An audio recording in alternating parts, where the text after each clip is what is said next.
Universe, kalian tahu kan masterpiece-nya Francis Ford Coppola, The Godfather. Trilogi tersebut menjadi karya hebat sepanjang masa sang sutradara yang berlatar kisah kehidupan keluarga gangster mafia Corleone. Nah, nggak mau kalah, ada satu film lainnya yang juga bisa dibilang sebagai masterpiece film bertema gangster, karya Martin Scorsese. Diadaptasi dari novel karya Nicholas Pileggi yang berjudul Wise Guy. Udah siap dengerin bacotan kita lagi? Kali ini, siapkan handsfree, minuman dingin atau panas, kenangan mantannya teman, dibuang dulu lah. Ngapain? Ini dia Goodfellas. Universe, here we go again. Welcome to Rewatch.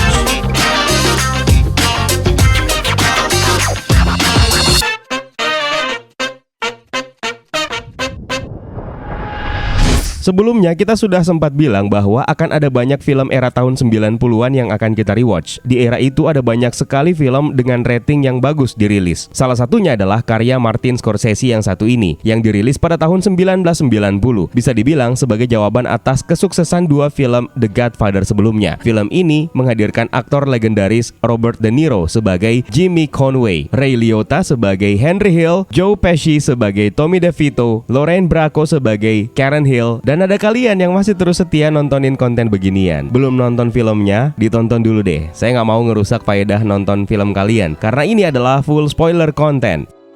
Film ini diawali dengan gambaran singkat kehidupan gangster yang terdiri dari 3 orang. Mereka adalah Jimmy Conway, Henry Hill, dan Tommy DeVito. Karakter utama kita adalah Henry Hill, dan film ini diceritakan dari perspektifnya. As far back as I can remember, I always wanted to be a gangster. Dimulai pada tahun 1955.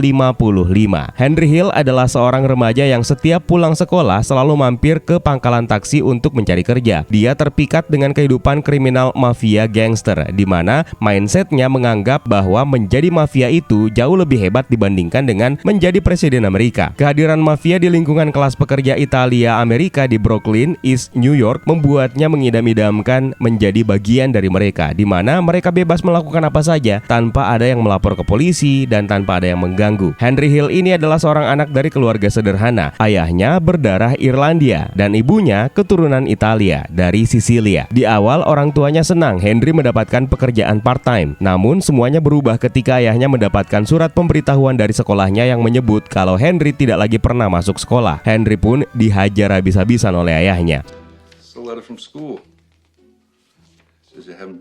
Setelah memberitahu bosnya, Tudi Cicero, bahwa dia sudah tidak bisa lagi bekerja, Henry malah diajak untuk menemui petugas surat bolos sekolahnya dan mengancam agar setiap surat sekolah untuk Henry dialihkan ke kantor Cicero saja. Dan akhirnya sudah tidak ada lagi pemberitahuan dari sekolah untuk orang tua Henry. Henry akhirnya mulai bekerja untuk Caporegime lokal yang bernama Paul Pauli Cicero. Di sebuah bar, untuk pertama kalinya dia bertemu dengan James Jimmy Conway, seorang gangster Irlandia yang terkenal dan seorang pembajak truk yang mana dia pandai memanfaatkan petugas keamanan hingga menjadikannya partner. Dalam menjalankan pekerjaan mafianya, Henry diperkenalkan juga dengan Tommy DeVito, seorang remaja berandalan. Di sebuah pabrik, Henry yang masih di bawah umur kedapatan menjual rokok Palmal ke orang dewasa. Ngomong-ngomong, masih ada nggak sih brand rokok yang satu ini? Henry pun kemudian ditangkap dan dijatuhi sanksi. Seusai sidang, Jimmy menghampirinya dan mengucapkan selamat karena akhirnya sebagai gangster dia telah lulus karena telah dihukum penjara untuk pertama kalinya. Jimmy pun memuji sikap dewasa Henry yang tetap bungkam ketika sidang dan tidak melibatkan sindikatnya.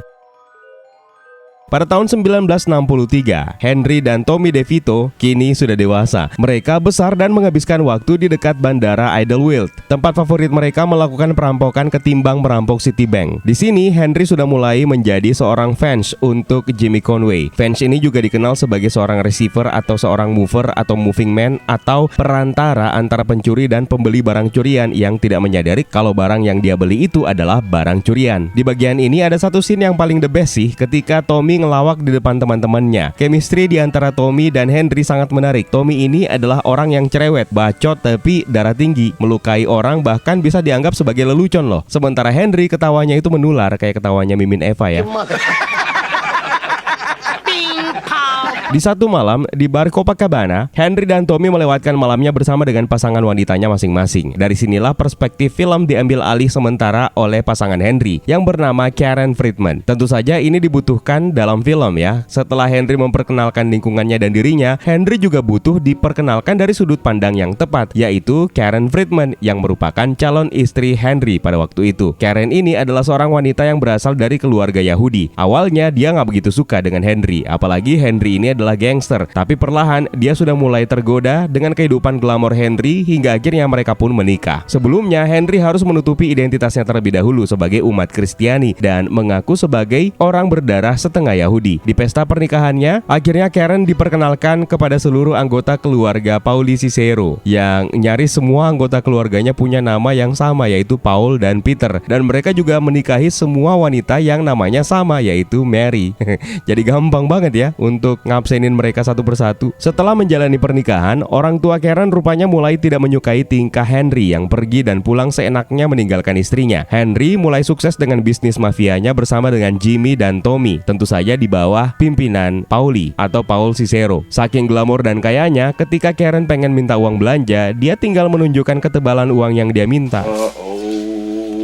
Gokil. Pada tahun 1970 di Queens, New York, kampungnya Peter Parker, seorang pria yang merupakan anggota keluarga mafia Gambino yang bernama Billy Batts datang ke bar dan merayakan kebebasannya dari penjara. Di bar tersebut, dia mentraktir semua orang dan bertemu dengan teman lamanya yaitu Tommy DeVito. Tommy yang terlihat somse sempat menyapanya sebentar dan meminta Billy untuk tidak mengganggunya. Bukannya berhenti, malah Billy semakin menjadi-jadi untuk menghina dan membuli Tommy dengan sebutan si tukang semir sepatu. Karena kesal, setelah bar ditutup, Tommy dan Jimmy akhirnya menghajar Billy sampai mampus. Menyadari tindakan mereka bisa menyulut konflik antar keluarga mafia, membuat Tommy, Jimmy, dan Henry akhirnya membawa mayat Billy menggunakan mobil dan menguburnya di sebuah daerah di upstate New York. Mereka bertiga harus melenyapkan jejaknya. Billy Batts ini ternyata adalah orang yang penting dan butuh alasan kuat untuk membunuhnya. Inilah scene yang kita lihat di awal film. Kabar hilangnya Batts ternyata sampai ke telinga Pauli yang menanyakannya ke Henry. Henry dengan percaya diri menutupi dan berkelit kalau dia tidak tahu apa-apa tentang kasus hilangnya Billy Batts ini. 6 bulan setelahnya, Jimmy mendapatkan kabar tentang lokasi pemakaman Batts yang telah dialihkan pemiliknya dan akan dilakukan pembangunan kondominium. Jelas saja mereka harus segera melakukan pembongkaran kuburan Billy Batts dan memindahkannya. Kalau enggak ya mereka bisa aja ketahuan. Pembongkaran mayat yang sudah busuk pun akhirnya dilakukan. Henry sampai muntah-muntah karena jijik dan mayat membusuk itu pun dipindahkan ke lokasi yang lebih aman. Kehidupan rumah tangga Henry pada saat itu juga sudah mulai berantakan. Henry bahkan memiliki simpanan yang dia berikan fasilitas apartemen yang mewah. Di sebuah bar, Tommy kembali menggila. Dia dengan sengaja membunuh seorang pelayan bar hanya karena masalah sepele. Awalnya dia kesal karena si pelayan itu tidak menyediakan minuman untuknya dengan segera, hingga akhirnya menembaki kakinya. Setelah itu, pelayan yang dipanggil dengan nama Spider itu kembali menghampirinya dan meminta Tommy untuk tidak mengganggunya. Jimmy Conway yang melihat sikap dari pelayan tersebut salut dengan keberaniannya dan dengan bercanda mengolok-olok Tommy. Rupanya Tommy menganggap candaan Jimmy itu beneran. Jimmy mengatakan kepada Tommy, masa iya ente cuma ngeliatin doang. Karena baper, akhirnya Tommy pun membunuh si Spider ini. Waduh, makanya hati-hati sama orang baperan boy. Beralih pada tahun 1974, Karen akhirnya melabrak simpanan Henry yang bernama Janice di apartemennya. Tapi Janice ini nggak mau keluar. Untung saja waktu itu belum ada Facebook atau media sosial.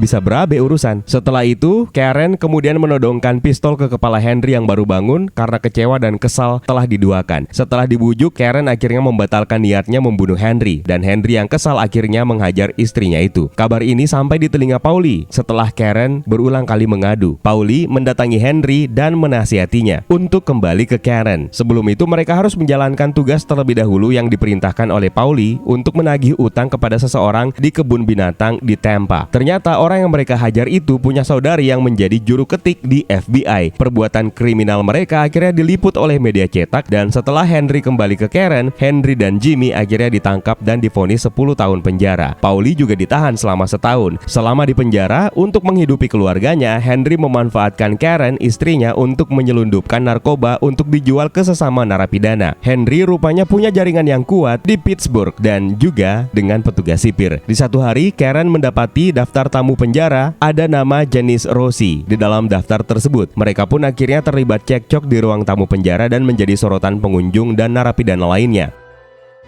Pada tahun 1978, Henry akhirnya dibebaskan. Pauli memperingatkan Henry untuk tidak meneruskan bisnis narkobanya seperti yang dia lakukan di penjara. Di sini bisa kita lihat bagaimana Pauli sebagai kapo yang sangat bijak dan menasihati anak buahnya. Dia juga memperingatkan Henry untuk menjauhi dan berhati-hati terhadap Jimmy dan Tommy. Tapi rupanya Henry bersikeras memperluas bisnis kokain ini yang tentu saja melawan perintah Pauli sebelumnya. Setelah sukses, Henry butuh bantuan dan akhirnya kembali mengajak Jimmy dan Tommy. Di satu waktu, Jimmy mengatur strategi untuk melakukan sebuah perampokan atau pencurian terbesar sepanjang sejarah Amerika yang kita kenal dengan nama Lufthansa Heist di Bandara John F. Kennedy. Perampokan akhirnya berhasil dilakukan dan Henry kegirangan setelah mendengarkan kabar tersebut dari radio. Nah, sebenarnya ini adalah momen penting dalam film garapan Martin Scorsese ini. Nanti akan kita jelaskan apa yang terjadi sebenarnya di kehidupan nyata dengan yang ada dalam Goodfellas ini. Setelah perampokan terbesar sepanjang sejarah Amerika tersebut, Jimmy Conway menggelar pesta. Dia mengundang semua timnya yang terlibat dalam perampokan. Tapi ada hal yang membuat dia marah, di mana semua anggota tim Lufthansa Heist-nya datang dengan barang mewah yang baru mereka beli. Ini adalah tindakan ceroboh yang sudah diwanti-wanti sebelumnya oleh Jimmy, di mana dia memperingatkan untuk tidak membeli barang mewah terlebih dahulu. Gara-gara kecerobohan tersebut, Jimmy marah dan singkat cerita akhirnya membunuh sebagian besar anggota timnya. Henry tidak termasuk ya, karena Henry ini tidak terlibat sama sekali dengan money heist terbesar tersebut. Sebagai sahabat, Jimmy juga membagi keuntungannya dengan Henry, tapi dengan syarat yang sama, tidak membelanjakan uang tersebut untuk barang mewah.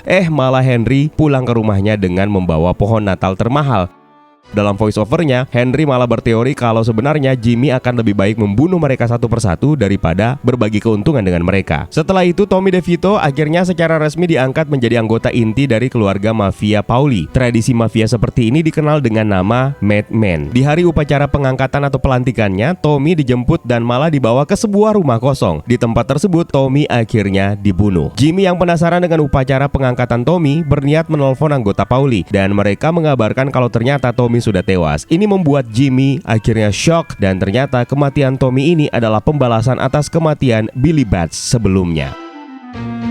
Beralih ke tahun 1980, Henry kini menjadi pecandu berat narkoba dan membuatnya diliputi kecemasan tingkat akut. Dia selalu berhalusinasi diikuti oleh helikopter. Bukan cuma Henry, Karen istrinya juga seperti itu. Ini membuat Henry malah menjadi orang yang lebih cenderung ceroboh dan Jimmy mulai kesal dengan kebodohan dan kecerobohan Henry ini. Tapi perbedaannya kali ini Henry malah menjadi lebih cekatan melakukan beberapa pekerjaan sekaligus. Henry kali ini punya hubungan gelap dengan Sandy yang tidak lain adalah sahabat Janice, selingkuhannya dulu. Sandy juga menjadi peracik narkobanya. Dia kemudian melakukan transaksi narkoba dengan teman-temannya yang ada di Pittsburgh. Tapi sayangnya dia malah tertangkap oleh agen polisi yang menangani narkotika dan kembali di penjara. Kini Henry diliputi kecemasan lainnya, di mana dia tidak merasa aman di dalam penjara karena kapanpun orang suruhan Pauli bisa saja membunuhnya karena Pauli tahu Henry telah mengkhianatinya dan tetap berbisnis narkoba, sesuatu yang sudah dilarang keras oleh Pauli sebelumnya. Henry meminta Karen untuk membebaskannya. Setelah menjual rumah ibunya, Karen akhirnya membebaskan Henry dari penjara. Sesampainya di rumah, Henry berniat untuk menjual semua narkoba yang tersisa yang sempat dia sembunyikan. Tapi ternyata Karen telah membuangnya ke toilet untuk mencegah agen FBI menemukan narkoba tersebut dalam upaya penggeledahan rumah mereka. Henry shock dan marah karena narkoba itu nilainya $60.000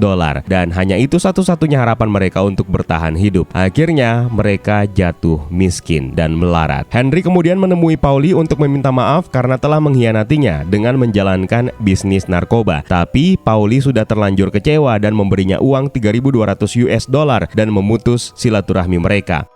Karen menemui Jimmy untuk sebuah pekerjaan kecil dan Jimmy meminta Karen untuk menyuruh Henry menemuinya. Jimmy pun memberi uang kepada Karen senilai $2.000. Setelah itu, Jimmy berniat untuk memberikan Karen sebuah gaun, tapi Karen malah melihat sebuah keanehan dan mengurungkan niatnya untuk mengambil gaun yang dimaksudkan oleh Jimmy. Henry kemudian menemui Jimmy di sebuah restoran dan diminta untuk melakukan tugas pembunuhan di Florida. Tapi permintaan tersebut malah membuatnya curiga. Henry akhirnya sadar kalau Jimmy sebenarnya sebenarnya berencana untuk membunuh dirinya dan istrinya, Karen. Tentu saja ini cukup beralasan, meskipun tidak terjelaskan secara terperinci dalam film, di mana Jimmy sadar dirinya dalam bahaya jika Paulie mengetahui Jimmy lah yang membantu Henry dalam menjalankan bisnis narkoba. Makanya Jimmy berniat untuk melenyapkan Karen, lalu kemudian Henry sendiri, dan membuat dirinya akhirnya aman dari ancaman Paulie. Hal inilah yang membuat Henry memutuskan untuk menyerahkan diri dan menjadi informan serta mendaftar dalam program perlindungan saksi persidangan bersama dengan istrinya dan keluarganya. Hanya ini satu-satunya cara yang bisa menyelamatkannya dan membuatnya tetap bertahan hidup. Jimmy Conway pun akhirnya ditangkap, begitupun dengan Paulie Cicero. Di persidangan, Henry akhirnya memberikan kesaksian agar Paulie dan Jimmy dihukum. Henry akhirnya bersyukur masih bisa hidup dan kehidupan gangsternya pun selesai. Dan kini dia menyesuaikan diri kembali ke kehidupan normal. Dalam kalimat terakhirnya, dia mengatakan, "Saya bukan siapa-siapa. Saya bisa menjalani sisa hidup saya seperti orang bodoh." Di title credit menjelaskan Henry masih menjadi saksi yang dilindungi pada tahun 1990, tapi dia sempat ditangkap pada tahun 1987 di Seattle karena konspirasi narkoba dan menerima masa percobaan 5 tahun. Sejak saat itu dia akhirnya bersih. Dia dan Karen akhirnya berpisah pada tahun 1989 setelah 25 tahun menikah. Sementara Paulie meninggal setahun sebelumnya di penjara federal Fort Worth di usianya yang ke-73 karena penyakit radang pernafasan. Sementara Jimmy Conway menjalani hukuman penjara seumur hidup di New York karena pembunuhan, di mana dia tidak bisa dibebaskan bersyarat hingga tahun 2004, yang mana pada saat itu dia sudah berusia 78 tahun.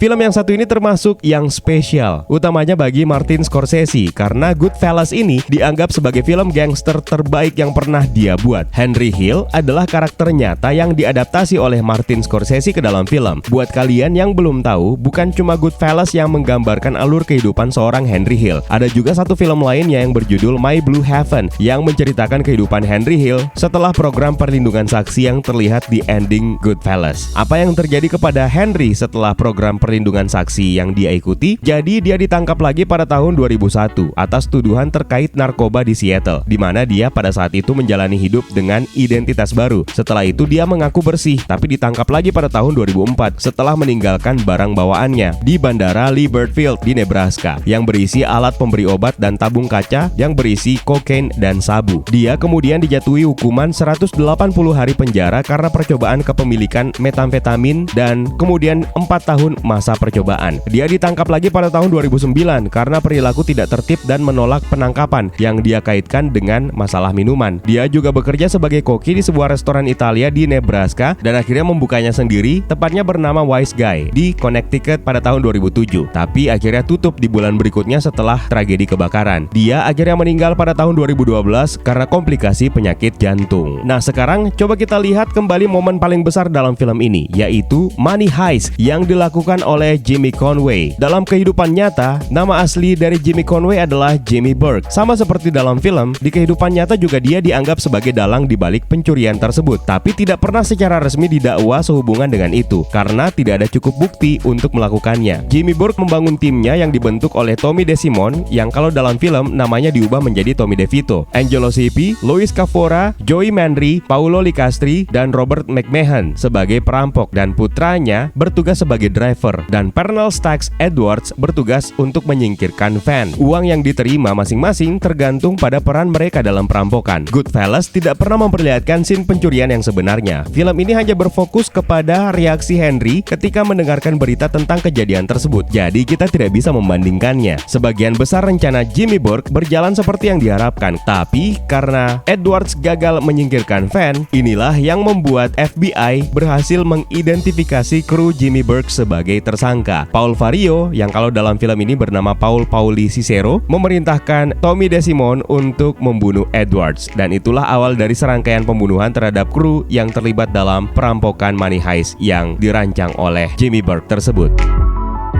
Meskipun dikatakan film gangster terhebat sepanjang sejarah adalah The Godfather, tapi film ini sebenarnya memiliki keunikan yang bisa menyaingi karya Francis Ford Coppola tersebut. Film gangster yang paling menghibur dengan soundtrack yang terdengar sangat sempurna di sepanjang film, adegan cepat yang tidak membosankan dan bertele-tele, selera humornya juga pas, narasi voice overnya enak banget didengar, dan struktur naratifnya pas di sebuah bagian. Perbedaan paling mencolok adalah kisah Goodfellas ini based on true story, sementara The Godfather dengan keluarga mafia Corleone adalah kisah fiksi. Quotes yang paling kuat di antara semua narasi film ini terletak pada kalimat Henry Hill yang mengatakan, "As far back as I can remember, I always wanted to be a gangster." Sejauh yang saya ingat, saya selalu ingin menjadi gangster. Inilah yang menjadi kalimat yang merangkum keseluruhan kisah Henry Hill dalam Goodfellas. Nah, Universe, kalau menurut kalian bagusan mana nih antara The Godfather atau Goodfellas ini? Silahkan berdebat di kolom komentar di bawah. It's time pamit sign out. My name is Eka. Stay safe and until next time.